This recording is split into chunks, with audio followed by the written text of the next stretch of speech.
I remember the exact moment I thought I had made it. Not just a milestone, but the finish line of a 5-year, sleep-deprived marathon. The air in the conference room on the 40th floor of the Columbia Center Tower in Seattle was cold, sterile, and smelled faintly of expensive leather and desperation. The desperation of every hungry startup that had ever pitched there. But for me, that day, it smelled like success. I was Maya, a small-batch artisanal coffee roaster, and I was signing a deal with Daniel. Daniel, his name, when I say it now, is like grit between my teeth. Back then, it was a synonym for savior. He was a high-profile venture capitalist, the kind of man whose handshake felt less like a greeting and more like a binding legal agreement. His firm, Catalyst Ventures, promised to scale my little local brand, the Roastery, into a national phenomenon. He promised me a future where I wasn't just chasing the next farmer's market, I was an industry leader.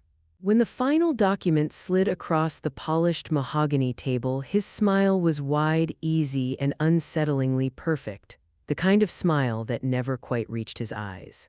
Those eyes, by the way, were a pale, cold blue, always seeming to calculate the net worth of whatever they focused on. I should have paid attention to that. I should have listened to the low, humming frequency of my own doubt. I picked up the pen. It felt heavy, substantial, like a weapon. My hand was shaking, not from nerves, but from the sheer, overwhelming rush of adrenaline. I looked down at the signature line. Below it, I saw Daniel's signature, a bold, confident scrawl that took up too much space. A tiny, almost imperceptible detail in the contract text snagged my eye, a clause about intellectual property transfer being contingent upon successful Series B funding. I paused. My fingers tightened around the pen. It was a minor footnote buried deep in the boilerplate. "Everything all right, Maya?" Daniel's voice cut through the silence. It was smooth, like expensive scotch, but there was an edge to it, a practiced impatience. He didn't look concerned. He looked like a predator whose prey had suddenly stopped running. "Yes," I said, forcing a smile that felt brittle. "Just taking it all in. Series B, that's a way off yet." He chuckled, a sound that was less genuine amusement and more a brief, calculated puff of air. "Just standard operating procedure, Maya. We're tying our success to yours. When we blow this thing up, we need the structure to support it. It's protection for us." He leaned in, lowering his voice conspiratorially, "But trust me with your product. Series B is a foregone conclusion. Trust me, that was the key. He didn't just ask for my signature, he asked for my trust." He bundled the complex legal jargon in a silk ribbon of flattery and projected success. And I, the small-town roaster who had poured 5 years of sweat, burnt beans, and sleepless nights into my craft, was desperate enough to take the deal. I was so focused on the dream of my coffee on every shelf that I completely missed the nightmare written in tiny, 8-point font. I signed. The pen scratched loudly on the paper, a sound that, in retrospect, was the beginning of the tearing of my life. Daniel immediately stood, his hand outstretched. His grip was firm, almost crushing. As he shook my hand, he pulled me slightly closer and whispered, "Congratulations, Maya, you just became a very valuable asset."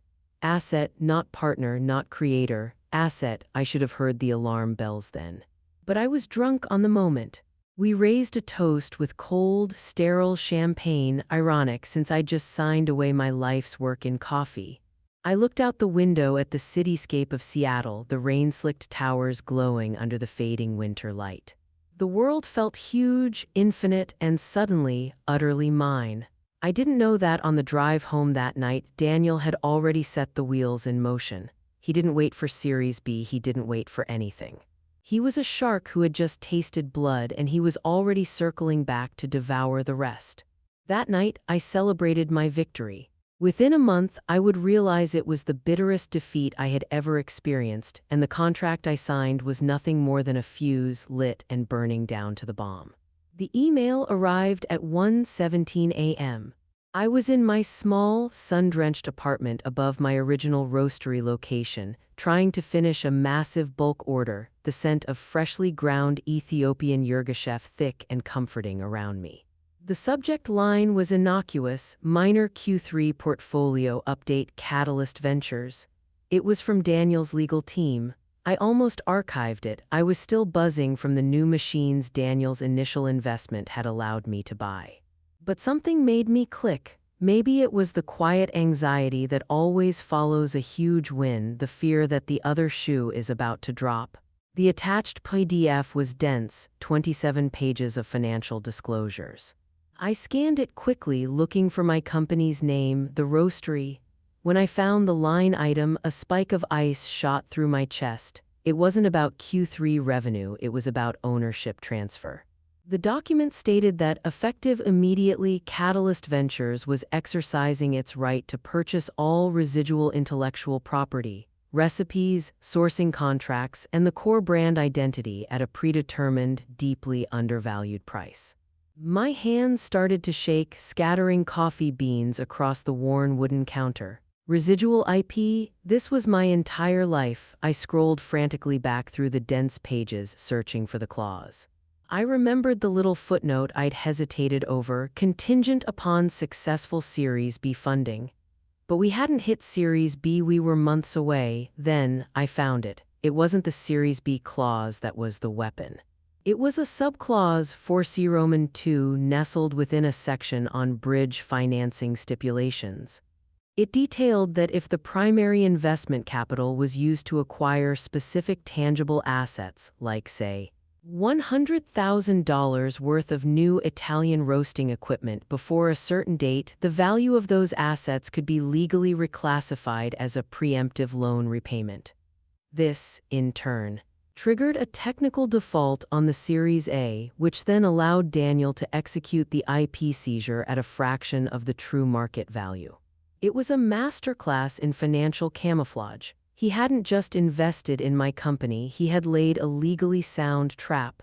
The money I was so thrilled about, the new roasters, the upgraded packaging, was the very bait that sprang the mechanism. He forced a default by encouraging me to spend. I remember standing in the dark kitchen, the only light coming from the laptop screen, feeling the cool brass of the espresso machine against my cheek as I leaned against it. The comforting smell of coffee was gone, replaced by the metallic tang of pure, devastating realization. Daniel hadn't just stolen my company, he had tricked me into paying him to do it. A sound escaped my throat that was part sob, part silent scream. It was the sound of something foundational shattering. I looked at the contract again, zooming in on Daniel's elegant, too big signature, that casual, confident scrawl.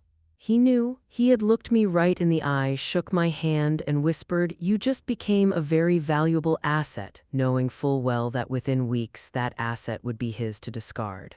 I grabbed the printed copy of the contract from my desk, my fingers tearing the corner of the heavy paper. I wanted to burn it. I wanted to shred it and mail the pieces back to his penthouse. Instead, I sank onto the floor, the paper spread out like a shroud. I read every word, not with the optimism of a founder but with the cold fury of a betrayed soldier. The legal jargon was no longer just confusing. It was mocking. Each whereas and notwithstanding was a syllable in Daniel's calculated, silent laugh. He had won. He had leveraged my integrity, my passion, and my sheer lack of corporate savvy against me. He was going to sell my meticulously crafted blends, my ethically sourced legacy, under a cheap, mass-market banner, and I was going to be left with the debt for the equipment he had forced me to buy. The betrayal was complete, total, and utterly humiliating. The shock eventually gave way to a quiet, terrifying clarity. I wasn't just ruined, I was disposable. And as I sat there, the first gray light of a wet Seattle morning creeping through the window, I realized the only asset Daniel hadn't accounted for was my rage. It wasn't the kind of rage that burns itself out. It was the kind that freezes into a diamond-hard resolve. He thought he had ended my story. He didn't realize he had just written the violent, vengeful opening chapter to his own downfall. The city became unbearable. Every street corner in Seattle seemed to echo with Daniel's calculated chuckle. I couldn't look at a coffee shop without feeling a wave of nausea, knowing my life's work was now a line item on his balance sheet. I needed silence. I needed a place where the air was too thin for his corporate machinations to breathe. I packed a duffel bag, grabbed the stack of cursed legal documents, and drove east, straight toward the Cascade Mountains, toward the remote, dilapidated cabin my great-aunt had left me years ago. It was less a retreat and more a place to bleed out in private. The cabin was exactly as I remembered it, a dark, damp structure hidden beneath a canopy of old-growth firs. It smelled of pine needles, mildew, and stale smoke. There was no cell service, no Wi-Fi, just me, the documents, and a deafening quiet. The forced isolation was initially agonizing. I spent the first 3 days in a fog of despair, lying on the dusty, scratchy wool blanket, staring at the knotholes in the ceiling that resembled the judgmental eyes of 1,000 indifferent lawyers. I was utterly hopeless. Daniel had not just stolen my business, he had stolen my identity. The roastery wasn't just a coffee brand, it was Maya. Every blend, every sourcing trip, every late night had my DNA woven into it. Now that essence was going to be packaged into a cheap, mass-market product, a ghost of its former self, all to line Daniel's pocket. The thought was a physical ache. One afternoon, a torrential rain hammered against the single-pane windows, a sound so relentless it felt like the world was actively trying to wash me away. I was sitting by the cold, soot-stained fireplace, the legal contract spread out across the rough wooden floor. I had read it until the ink seemed to bleed into the paper, until the words had lost all meaning, becoming just an infuriating pattern. My despair was a suffocating blanket, heavy and impossible to throw off. He won. He is smarter. He is richer. This is it. I had nothing left to fight with. I considered walking away entirely, cutting all ties to coffee and moving somewhere anonymous. I saw myself starting over, maybe waiting tables, becoming just another face in the service industry crowd. The idea of smallness was seductive. It promised safety from men like Daniel. But then, I picked up one of the contract pages again. It was the infamous Clause 4C Roman 2, the one that referred to the preemptive loan repayment. I looked at the way the sentence was structured, long, complex, intentionally confusing. And as my eyes passed over the word tangible assets, something shifted. It wasn't a spark of inspiration, it was a cold, hard ember that refused to be extinguished. I realized my mistake wasn't in trusting him. My mistake was in thinking he was unbeatable. He was a corporate killer, yes, but even killers leave trace evidence. I grabbed the only tool I had, a well-worn, dog-eared copy of a basic business law primer I'd used in college, long forgotten in the cabin's dusty bookshelf. I started cross-referencing definitions. What constitutes a tangible asset? What are the precise legal requirements for a Series A default in the state of Washington? The deeper I dug, translating the lawyer speak into plain English, the more I moved from paralyzing despair to a white-hot, focused energy. The rain outside continued its relentless drumming, but inside I was silent. I was no longer Maya the victim. I was Maya the forensic analyst, and the contract was my crime scene. I was going to find the loophole, the oversight, the single thread Daniel thought was too fine to notice. If I couldn't beat him in his world of finance, I would find the one tiny rule he had to follow, and I would use it as a crowbar to pry his empire open. The numbness was receding, replaced by the terrifying, exhilarating sensation of being truly, singularly, and dangerously focused. For 3 more days, the cabin served as my makeshift, unheated law library. The old business primer lay open, pages brittle and yellowed, next to the stack of official contract copies. I was running on stale coffee and the white-hot fuel of vengeance. I'd mark up the documents with a dull pencil, circling legal terms, cross-referencing footnotes, trying to see the structure of Daniel's fortress, not the outside walls, but the hidden seams where the stone didn't quite meet. The air was always cold, biting at my knuckles as I turned the thin pages. Sometimes I'd stop just to breathe, my breath clouding in the dim light, and I'd replay the memory of Daniel's easy confidence, his dismissive tone. It was his arrogance, I realized, that was my only hope. Men like Daniel don't cover their tracks meticulously, they cover them grandly, assuming no one small enough to be wronged by them will ever be smart enough to look closer. The flaw wasn't in Clause 4C Roman 2, the clause about the preemptive loan repayment. That was solid. The flaw was in the timeline documentation attached in Appendix B, a section so dry and technical that his own legal team likely signed off on it without a careful review. Appendix B detailed the required schedule for the delivery and vesting of the tangible assets, the expensive new Italian roasters that Daniel had pushed me to buy. The contract stipulated that the equipment was only legally classified as a fully vested tangible asset 48 hours after its confirmed, documented arrival at my Seattle location. And there it was, a single, damning, overlooked fact. The roasters had been delivered on a Tuesday at 10 a.m. The 48-hour vesting window meant they wouldn't become fully tangible assets eligible for Daniel's specific loan repayment default until Thursday at 10 a.m.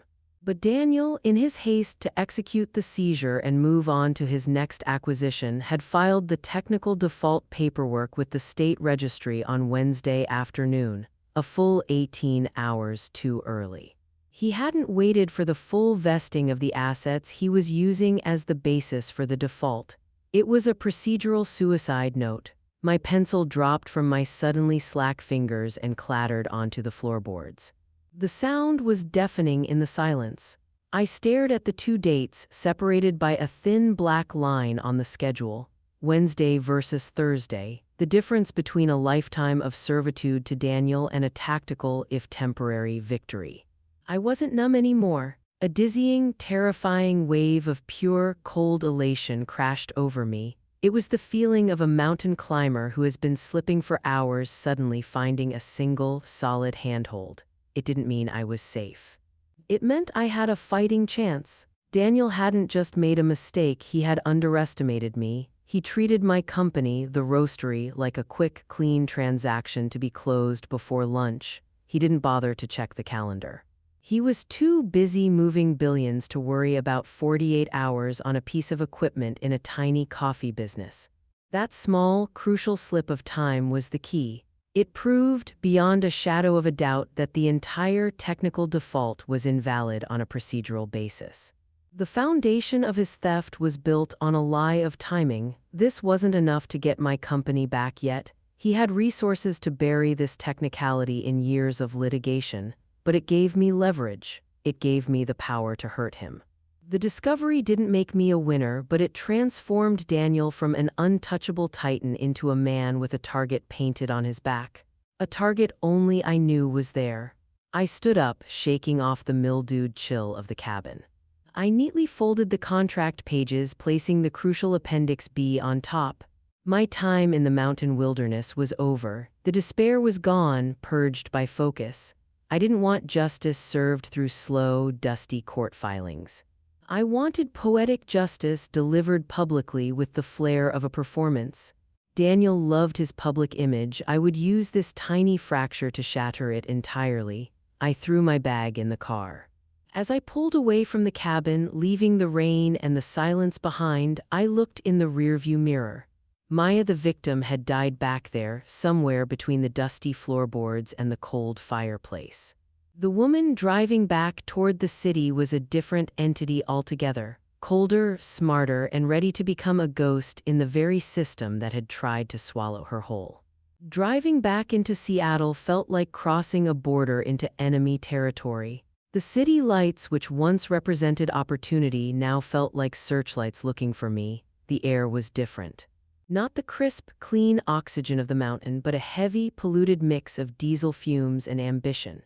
Everything was a reminder of what I had lost. The familiar scent of roasting coffee beans wafting from a competitor's cafe, the glass towers where Daniel held court, even the relentless drizzle that seemed to mourn my former life. My first task was survival and camouflage. I couldn't just vanish and reappear with a lawsuit that would only alert Daniel and allow him to deploy his legal armies. I had to appear defeated. I leased a tiny, anonymous apartment on the edge of the city, far from my old neighborhood and far from his high-rise world. I took a part-time, entirely unrelated job managing inventory at a nonprofit warehouse. No one knew me there. I became Jane Doe, quiet, disciplined, and utterly unremarkable. This public humility was a brutal emotional masquerade. Every time I ran into an old colleague who asked, "What happened to the roastery?" I had to muster a weak, resigned smile and say I simply took the buyout. I let them believe I was just another small business founder who got overwhelmed by the big leagues. It was painful to swallow their pity, but the quiet rage it stoked was the engine I needed. I was sacrificing my pride for a far greater payoff. My life quickly fell into a rigid, almost military routine. Mornings were for the warehouse, evenings were for Daniel. I started small, social media first. I created burner accounts, weaving myself into the periphery of his professional life. I studied his online presence, his firm's press releases, and the articles written about him. Daniel was a master of cultivating an image. The visionary, the philanthropist, the man who made things happen. The more flawless his public persona, the deeper I knew the rot must run. Then I moved to the real world. I began staking out the predictable pillars of his routine. His gym, his high-end downtown restaurant for power lunches, the massive, anonymous parking garage where his black Porsche was often kept. I never got close enough to be seen. I became proficient with my camera phone, capturing timestamps and faces. The hardest part was the discipline. There were nights when I saw him, a flash of his tailored suit, the easy tilt of his head as he laughed with a client, and a volcanic surge of pure animalistic hatred would nearly shatter my composure. I wanted to walk up to him, to slide the contract with the circled date under his glass of single malt whiskey and watch his smug facade crack. But I held back. I was playing chess and Daniel was still moving checkers. My leverage, the timing error, was a single, powerful piece. I had to wait until he was truly exposed before I played it. My surveillance taught me two things crucial to my plan. First, Daniel's primary weakness was not his finances, but his insatiable ego. He needed the accolades, the magazine covers, the validation of his peers. Second, he was intensely protective of his image with a particular group. The old money families and established titans who provided the anchor investment for catalyst ventures. These were the true gatekeepers of his long-term success, and they valued reputation and stability above all else. One rainy Tuesday night, parked a block away from the restaurant where Daniel was having a closed-door dinner, I saw a familiar face leave the establishment. It was Clara, a prominent, highly respected independent food critic who had once praised my coffee as the soul of Seattle. She was known for her integrity and her deep, moral commitment to the local food and beverage scene. I watched her pause under the awning, pull out her phone, and look genuinely troubled. A sharp, exhilarating thought struck me. Daniel had financial power, but I had something he couldn't buy.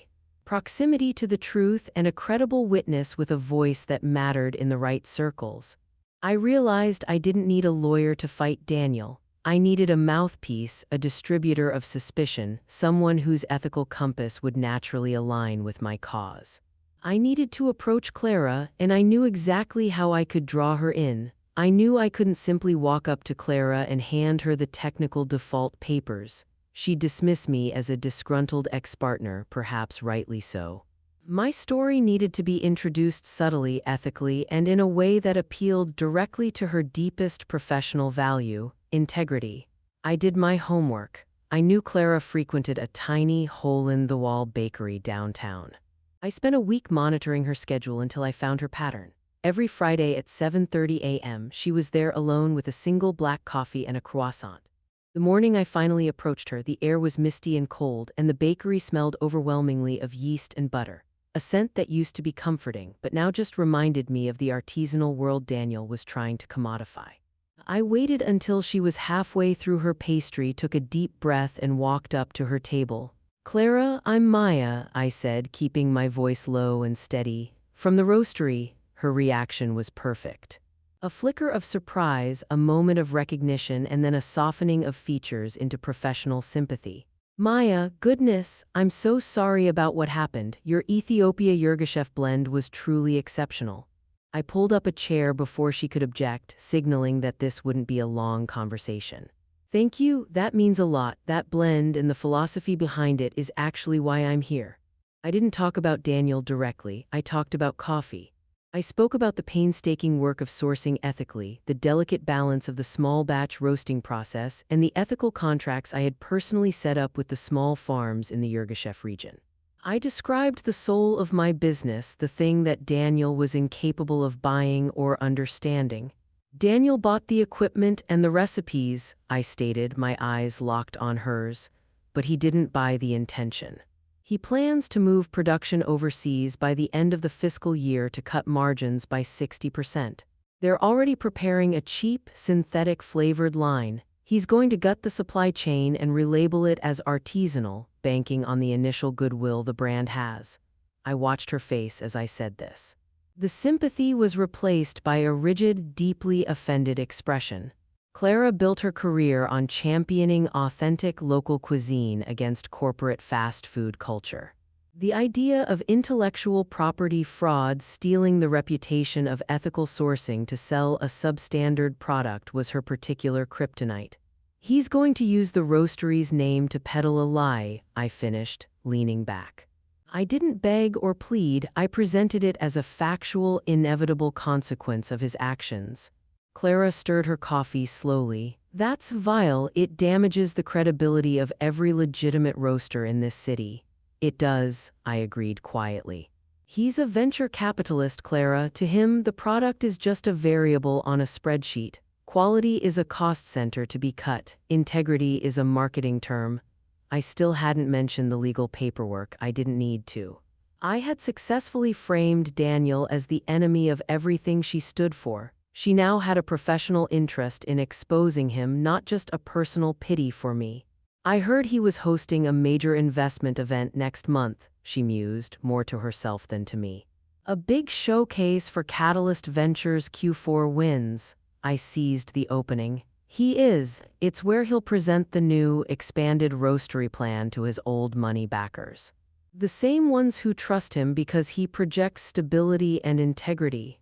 I paused, letting the implication hang. I don't need my company back right now, Clara. What I need is for the right people who value honesty like you, to know exactly who Daniel is before he destroys another small creator. I stood up, leaving a folded, handwritten note next to her coffee cup. It wasn't the contract, it was a single line of text. Check the date of the roastery's asset vesting documents, Appendix B, line 14. This is not a story you should break, Clara, I said softly. But it is a thread I hope you will pull for the sake of honest coffee. I left before she could respond. The interaction was strategic, calculated, and terrifyingly effective. I hadn't just planted a seed of suspicion. I had given a dedicated investigative journalist the starting point for her own discovery, framing my private betrayal as a public act of corporate deception. The fuse was now lit on Daniel's biggest vulnerability. His carefully manicured, utterly fraudulent reputation. Clara's investigation was the distraction, the fog I needed to execute the next phase of my strategy, the deep dive into Daniel's larger financial architecture. He had exposed a flaw in his execution regarding my small company. What if that arrogance extended to his handling of his multi-million-dollar funds? From my tiny, anonymous apartment, I leveraged the only real skill I possessed outside of roasting coffee. A near-obsessive understanding of data analytics and systems optimization, a talent I'd previously used to perfect my supply chain. Now, I used it to hunt. I spent weeks immersed in the dark web of financial filings. I didn't have access to his private servers, but Daniel's firm, Catalyst Ventures, was obligated to report to the SEC, the state of Washington's Commerce Board, and its numerous offshore LLCs. I wasn't looking for a smoking gun, I was looking for patterns that felt wrong. I created a custom algorithm, a digital filter designed to flag any financial transaction involving Catalyst Ventures that exhibited the same signature as my own betrayal. A quick acquisition followed by a simultaneous, suspiciously timed debt reorganization, all designed to push the acquired entity into a technical default. It was the same playbook he had used on me, just on a much larger scale. I called my program the Roastery Filter. One late night, after countless hours staring at glowing spreadsheets and battling a relentless migraine, the filter finally hit. Not on one company, but on a cluster of 3 smaller regional tech firms Daniel had acquired over the last 2 years. The data was encrypted, hidden behind layers of holding companies, but the transactional rhythm was identical to my own experience. Daniel hadn't just stolen my company, he had perfected a serial acquisition fraud scheme. He would buy a promising mid-sized company with a small, strategic initial investment. He would then, through complex financial maneuvering, the equivalent of the Force Roman II clause he used on me, force a technical non-performance default months later. This allowed him to seize the intellectual property while leaving the original founders with the bulk of the company's operational debt. He was a corporate cannibal feeding off the promise of other people's innovations, but the real revelation was who he was defrauding. I traced the funding for these 3 specific acquisitions back through the labyrinthine web of LLCs. They all led to one primary source, the Olympia Trust. The Olympia Trust was the holding entity for 3 of Daniel's key backers, the ancient, old-money Seattle families whose generational wealth and public reputation were the bedrock of Catalyst Ventures' stability. He wasn't just stealing from the founders, he was stealing from his own investors. The theft wasn't direct, he was effectively double-dipping. By forcing the technical defaults, he was buying the core IP at a massive discount, transferring it to a new holding company he secretly controlled, and then selling that same IP back to Catalyst Ventures at an inflated market price. He was skimming tens of millions of dollars off the top, funneling it away and making his own backers, the Olympia Trust, foot the bill for both the failed acquisition and the overpriced repurchase. I sat back, the air knocked out of me. This wasn't just a loophole, it was high-level financial fraud, and it was devastatingly audacious. Daniel wasn't just arrogant, he was reckless. He thought his sheer social status would shield him, believing these old money families would never look closely enough at the fine print to notice he was systematically robbing them. The discovery gave me an immense, cold confidence. The small, procedural error regarding my roasters was the crowbar. This, the serial fraud against his backers, was the dynamite. I now had 2 separate, potent weapons. A procedural invalidation of his theft of the roastery and a concrete, documented financial crime against his most powerful investors. I knew exactly where I had to deploy both pieces of information. At the upcoming industry gala, the very event Daniel planned to use to toast his own success. I had to get inside, and I had to make sure both Clara and the representatives of the Olympia Trust were there to witness the implosion. My revenge had just gone from personal to systemic, and I was about to deliver a public reckoning. The night of the gala, the air was thick with the scent of ambition and money. The event was held in the grand ballroom of the Fairmont Olympic, a space Daniel had chosen specifically to project old-world stability. Crystal chandeliers glittered, reflecting off the slick, varnished faces of Seattle's elite. Waiters moved like silent, expensive ghosts, carrying trays of champagne and appetizers that I knew cost more than my first espresso machine. I hated it. I hated the noise, the false intimacy, the way people's eyes constantly darted over your shoulder, searching for someone more valuable. But this was Daniel's arena, and I had to play on his turf.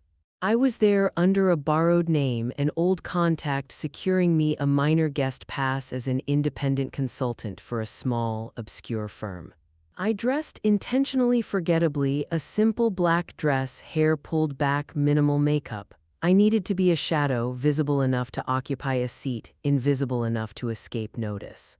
My entire nervous system was tuned to a single frequency, control. I scanned the room immediately. First, I needed confirmation. Clara was here. I spotted her near the bar, looking sharp, holding a glass of sparkling water, her expression professionally aloof. She caught my eye briefly, a tiny, almost imperceptible nod of recognition.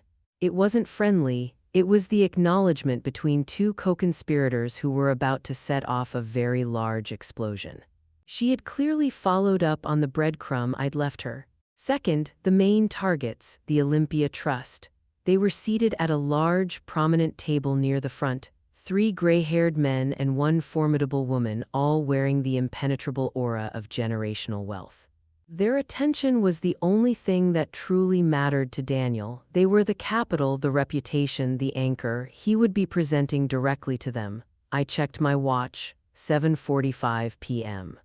Daniel was scheduled to begin his keynote at 8 p.m. The final phase of my plan was purely logistical. Earlier that day, I had prepared a pristine, sealed manila envelope. Inside, I hadn't included the contract itself, but 2 pages of crystal-clear aggregated data. 1 sheet detailing the timeline error on the roastery's vesting date, and a second, much more explosive sheet providing the transaction codes and dates of Daniel's repeated asset manipulation. The serial fraud that demonstrated he was skimming profits from their very own Olympia Trust investments. I had engaged a professional, utterly discreet courier service, the kind that moves classified legal documents with explicit instructions to deliver the envelope to only the woman at the Olympia Trust table, Mrs. Billionaire Vance, precisely at 7:55 p.m. The courier would simply state a pre-scheduled informational packet regarding Catalyst Ventures' Q4 assets. I sat at my table, nursing a soda, watching the second-hand sweep toward the moment of impact. Every cell in my body was screaming, "Get out, run, you've gone too far," but the memory of Daniel's triumphant, empty smile in that cold conference room held me fast. This wasn't revenge for coffee. This was correcting the structural dishonesty of his entire life. At 7:55 p.m., I saw it. The courier, impeccably dressed and utterly calm, approached the Olympia Trust table. I watched Mrs. Vance pause her conversation, accept the packet with a brief, curious furrow of her brow, and slide it onto the table between courses. My breath hitched. The bomb had been placed. At 7:59 p.m., the lights dimmed slightly. Daniel strode onto the stage, magnificent in a bespoke suit bathed in a spotlight. He looked like the picture of financial success, the very image of the stable, trustworthy VC. He adjusted the microphone, his smile radiating effortless power. He started his speech with a flourish, his voice confident and booming. "Ladies and gentlemen, welcome. Tonight, we celebrate the triumph of vision, of strategic capital, and of, yes, integrity." But as his voice boomed over the speakers, I saw Mrs. Vance, her posture rigid, her face unreadable, calmly opening the manila envelope. She pulled out the 2 pages. I knew with sickening certainty that she was not skimming them. She was analyzing them, her eyes darting between the transaction codes and Daniel's confident figure on the stage. The fuse was now burning rapidly, and Daniel, standing in the bright spotlight, had no idea the woman who held his career in her hands was already reading his obituary. Daniel was in his element. The spotlight loved him. He was pacing the stage, using his hands expansively, weaving a narrative of strategic genius and ethical growth. He was touting Catalyst Ventures' latest triumph, the successful acquisition and expansion of my coffee brand. He even had a stylized graphic of the roastery logo behind him, a sleek, corporate-approved caricature of the brand I had built with dirt and honesty. "And this, ladies and gentlemen," Daniel crowed, pointing to the screen, "is the future of artisanal investment. We take passion, we add structure, and we deliver scalability." He was about to transition into the success metrics for my company when I saw it. Mrs. Vance, seated at the Olympia Trust table, reached into her handbag and withdrew a small, ornate reading glasses case. She carefully placed the glasses on her nose, picked up the page detailing the timing discrepancy in my contract, the 18-hour error, and leaned closer. She wasn't emotional. Her face was granite. She was simply reading a financial report that didn't align with the verbal presentation. Daniel continued, oblivious, hitting his next major talking point. "Our model is built on trust, transparency, and meticulous execution. We don't make mistakes, we generate optimized returns." As he spoke the word meticulous, Mrs. Vance passed the first page to the man next to her, Mr. Hayes. His eyes went wide almost immediately. He read the circled dates, looked up at Daniel with a sudden, profound hostility, and then immediately snatched the second page. the one detailing the serial fraud against the Olympia Trust itself. The air around their table seemed to crystallize. It was a silent, internal explosion. The rest of the ballroom, mesmerized by Daniel's booming voice, saw nothing, but I saw everything. I saw the three men and the one woman, the financial anchors of his empire, realize in real time that they were being systematically defrauded by the man smiling confidently on the stage. Daniel was now projecting a slide on his future portfolio, a huge, aggressive acquisition plan. This was the moment of his greatest overreach. And to sustain this rapid yet stable growth, he declared, puffing up slightly, we have successfully navigated a series of complex Q3 asset reorganizations that have protected capital and secured key intellectual property across our entire portfolio. It is about process and precision. As he uttered the word precision, Mr. Hayes, a man who hadn't raised his voice in a public forum in 40 years, simply tapped the side of his champagne flute, ping, a single sharp sound that cut through the acoustics of the ballroom. Daniel stopped. He froze, his smile locked in place, eyes flicking toward the sound. The entire room finally noticed the tension. Mrs. Vance didn't wait. Her voice, low and clear, carried across the suddenly silent room without needing a microphone. It was not a question, it was a statement of fact. Mr. Daniel, before you proceed to your Q4 projections, perhaps you could clarify a procedural matter regarding precision.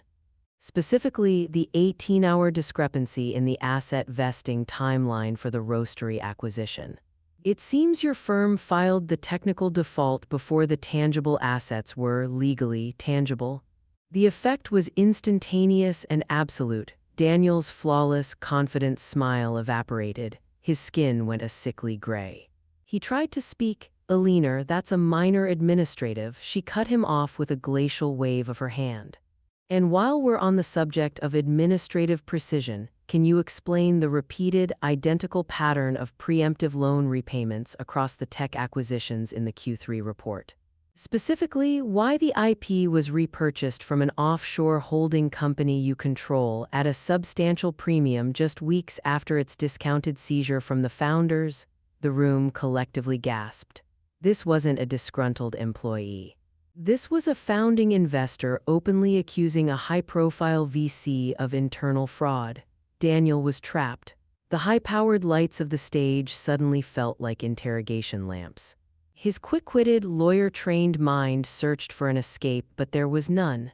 I had given his victims undeniable physical proof. He couldn't dismiss it as rumor or malice. The numbers were right there, handed to the one person who cared about them most. He stammered, his polished facade finally shattering. I can explain this. This is a gross misinterpretation of corporate liability restructuring. I interpret it as theft, Mr. Hayes interjected, his voice shaking with a cold fury far more dangerous than simple anger. I watched Daniel's eyes, lost and frantic, sweep the room. For a split second they landed on me. I didn't flinch. I let my eyes meet his, cold, hard, and utterly victorious. He saw not Maya the victim, but Maya the executioner. He knew in that single glance that this wasn't an accident. This was a setup, and the woman he had dismissed as a small-time coffee roaster had just detonated his career. The moment Mr. Hayes called him a thief, the grand ballroom instantly transitioned from a celebration to a spectacle. There was a roar of voices, some demanding answers, some murmuring in shock, others rushing for their phones. Daniel tried one last, desperate attempt at damage control, shouting something about legal privilege, but it was over. Two impeccably dressed, massive security guards, likely hired by the venue and sensing the imminent collapse of order, gently but firmly guided him off the stage. He didn't walk, he stumbled, his expensive suit suddenly looking like a borrowed costume, his face slick with sweat and humiliation. I stood there, utterly still, until the crowd's focus shifted to the knot of worried investors surrounding the Olympia Trust table. Then, I simply turned and walked out. No grand exit, no dramatic flourish, just the quiet movement of a ghost completing her task. The true revenge didn't happen in the ballroom. It happened in the days that followed, mediated by the speed of the digital world. I didn't have to wait long. Clara was a professional. By midnight, my anonymous email to her, containing the detailed evidence of the procedural error and the specific allegations of corporate deception, had been combined with her own investigative findings. She didn't write an opinion piece, she wrote a devastating exposé for an independent business journal framed as a cautionary tale of unchecked VC arrogance. The headline was brutal: "The Catalyst Crumbles." How Daniel's firm was built on stolen IP and internal fraud. The article went viral instantly. The story wasn't just about money, it was about betrayal, the kind of narrative that fuels the internet. Within hours, the financial news was saturated. Analysts were dissecting the patterns of technical default. Law enforcement and the SEC were suddenly interested in the transaction codes I had supplied to the Olympia Trust. I sat in my anonymous apartment, scrolling through the cascade of headlines, and felt the triumph wash over me. It was a fierce, pure, exhilarating wave. Daniel's public reputation, his most cherished asset, was being systematically torn apart by the very machine he used to control the narrative. I saw pictures of his office building, lights blazing at 3 a.m., and later news footage of unmarked cars parked outside, indicating an ongoing investigation. He wasn't just ruined, he was hunted. I had won. I had successfully used his own weapon, meticulous legal detail and strategic timing, to dismantle him publicly, hitting him where he was most vulnerable: his ego and his financial stability. The world now knew he wasn't a genius, he was a cheat. But as the initial euphoria faded, a strange, cold emptiness began to settle in. The sound of the scrolling headlines replaced the silence of the mountain, but it wasn't any warmer. My victory was clean, total, and utterly satisfying, yet it didn't bring my old life back. The roastery was still caught up in a legal tangle, though now Daniel's claim was effectively voided by the revelation of the fraud. More importantly, the person I had been before the betrayal, the founder who believed in fairness, who trusted a handshake, that Maya, was gone. Vengeance had required me to become a person I barely recognized. A cold, calculated strategist who lived in shadows and manipulated events. I traded my innocence for justice. And now that the mission was complete, I was left with the profound realization that while I had reclaimed my integrity, the emotional landscape of my life was a scarred and empty battlefield. The adrenaline was leaving my system, replaced by a crushing, deep fatigue. I was standing on the ruins of Daniel's empire, but I felt more alone than ever. The silence returned to my apartment, heavy and echoing. I had spent so much energy focused on the end of Daniel's story that I had forgotten to plan the beginning of mine. The bitter taste of his defeat was still on my tongue, but the question remained: what now? The noise of the investigation, the constant pinging of news alerts, was finally fading. Daniel was sequestered with lawyers, fighting a multi-front legal war he couldn't win. The Olympia Trust was already moving to seize Catalyst Ventures' assets, and the state was investigating the fraud against the smaller tech companies. Poetic justice had been served, perfectly wrapped and delivered. But justice, I learned, is a sterile thing. It doesn't warm the cold places in your heart. I remember staring at my reflection in the dark window of my apartment. I looked like a stranger, thinner, my eyes perpetually shadowed. The past 6 months of surveillance, cold calculation, and emotional repression had carved something out of me. The Maya who loved the comforting warmth of freshly roasted coffee, who believed in the inherent goodness of ethical business, that person was gone. She had been exchanged for a cold, highly efficient weapon. The fatigue was oceanic. It wasn't the good kind of tired that follows an honest day's work. It was the bone-deep exhaustion of a soul that had been running on pure, toxic spite. I had won the war, but I felt like a shell. I picked up the last of my own coffee beans, the special reserve Yirgacheffe that Daniel had been so keen to commercialize, and ground a small batch. The rich, earthy aroma filled the room, and for the first time in months I felt a pang of genuine emotion, not anger but a deep, melancholic ache. This scent, this creation, was me, and I had nearly destroyed myself to save it. I sat with the coffee, lukewarm and untouched, thinking about the cost. The roastery, my company, was technically salvaged. The legal invalidation of Daniel's default, coupled with the systemic collapse of his firm, meant the IP was now legally floating, soon to revert back to me. But it felt tainted, like something I had pulled from a burning building. Could I ever look at a bag of those beans without remembering the cold dread of realizing I had been systematically conned? The deeper, more agonizing cost was the loss of trust. Daniel didn't just steal my company, he stole my capacity for honest engagement. Every future partnership, every friendly handshake, every smile of a potential collaborator would now be viewed through the roastery filter, my cynical algorithm designed to spot deceit.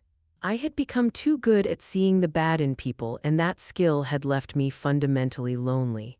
How do you build a business, let alone a life, when you assume everyone is running a hidden agenda? I thought of Clara. She had called a few times, eager to discuss the next steps, the legal avenues for reclaiming my physical assets. But I kept the conversations short, professional. Even with her, I couldn't relax. The cold discipline I had adopted made intimacy impossible. I was perpetually guarded, waiting for the next attack. The silence of the mountain cabin had been restorative despair. The silence of this victory was desolate. I realized my revenge had been focused outward, a surgical takedown of Daniel, but it had left the wreckage of my internal life untouched. I had successfully closed his chapter, but mine was still stuck on a violent, empty page. I knew I needed one final action, not against Daniel, not in a courtroom, but for myself. I needed to stand up, look at the broken pieces of my emotional life, and choose to start building again. I needed to move beyond the definition of victim or avenger. The next step wasn't about filing papers, it was about finding my center again, and that required a final, definitive break from the cycle of hatred and obsession. It required acknowledging the loss, accepting the scars, and finally, truly letting go. It's been 6 months since Daniel's implosion, 6 months since that cold silence descended over the ballroom. He's facing civil litigation, criminal investigations, and the total ruin of his reputation. His lawyers are trying to bury him in paperwork, the same weapon he once used against me, and the Olympia Trust is dismantling Catalyst Ventures piece by piece. Legally, I got everything back. The roastery's intellectual property is mine again, salvaged from the scrap heap of his fraud, but his defeat doesn't move me anymore. The obsession has cooled. The revenge was a fire that burned brilliantly, leaving behind nothing but cold ash. I'm sitting in my small apartment now, the one I took to hide. The window is streaked with the classic, relentless Seattle rain, a soft, steady rhythm that reminds me of the drumming on the cabin roof. Only this time, it feels less like an accusation and more like a gentle washing away. I'm finally allowing myself to be still, to listen to the silence that isn't the absence of noise, but the absence of war. I poured myself a cup of that Yirgacheffe blend, the one that started everything. It's perfect, rich, and honest. It tastes like 5 years of my life. The confession I need to make is simple. The person who signed that contract was naive, but the person who orchestrated Daniel's downfall was necessary. I had to become cold. I had to become ruthless. I had to learn how to see the ugly structure of financial dishonesty, and I got good at it. Terrifyingly good. That internal code I wrote, my roastery filter, is still running in the background of my mind. It flags every insincere gesture, every overly smooth promise, every piece of language designed to manipulate. The hardest part of this closure is choosing what to do with that skill. I could use it. I could stay in this world, become a consultant, a predator of a different stripe, making money exposing the men like him. The temptation is immense. Power is a strong, dark magnet. But when I look at the cup of coffee in my hands, I realize that's just another form of servitude. To continue the fight is to continue letting Daniel define me. I didn't fight to become a corporate assassin. I fought to reclaim my passion. My measured peace is this: I am putting the filter away. I will never be the same naive founder again, and that's okay. The scars are proof of a terrible education. But I am choosing to rebuild the roastery not in a glass tower but on the ground floor. I'm starting small again, focusing on the quality, the ethics, the very things Daniel despised as unscalable cost centers. This time, I won't chase the venture capital. I will let the value of the product speak for itself. It will be slow, it will be difficult, but every single transaction, every single blend will be defined by my own hard-won integrity. The rain continues its soft drumming. It feels like a baptism, washing away the desperation and the hatred. I look at the window, and for the first time, my reflection doesn't look like a stranger or an avenger. She just looks like a woman who survived something terrible and came out stronger, if quieter. I don't need revenge anymore. Daniel is gone, and he took my innocence with him. But he failed to take the one thing that mattered, the simple, honest truth contained in a perfect cup of coffee. This is my true self-ownership. This is the end of the story he tried to write for me. The next chapter is mine, and it begins, quietly, right now. In the end, Daniel's carefully manicured reputation crumbled under the weight of his own arrogance. By exposing his serial fraud to the very investors he was stealing from, the Olympia Trust, Maya didn't just get her company back. She dismantled his entire firm. Thank you so much for watching. It's a powerful reminder that while revenge can be a fire that burns brilliantly, true victory is choosing to rebuild with integrity. I'd love to know what you think. Would you have walked away after exposing Daniel, or would you have used that roastery filter to become a high-paid consultant exposing other frauds? Let me know in the comments below.